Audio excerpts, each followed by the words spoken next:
V tomto prípade stratíme pocit nesmrteľnosti.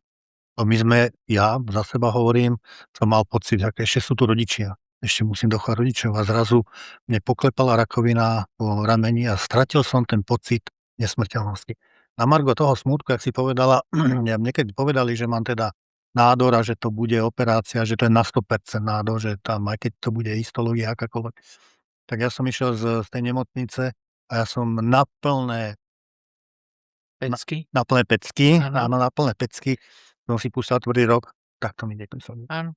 Prišiel som domov z toho Ale doma už si bol frajer, nie? nebol som frajer. Prišiel som domov z okolností, teda manželka bola akurát mimo republiku a ja mám rodinný dom. Ja som celé 2-3 dní sa rýpal v zemi, trhal burinku a znova tak mi tieto srdíčky. Áno. V živote nemali tak krásnu záhradu. Čiže ste si to tak spracovával. Áno. To je to spracovanie toho smútku a každý to máme nejak inak.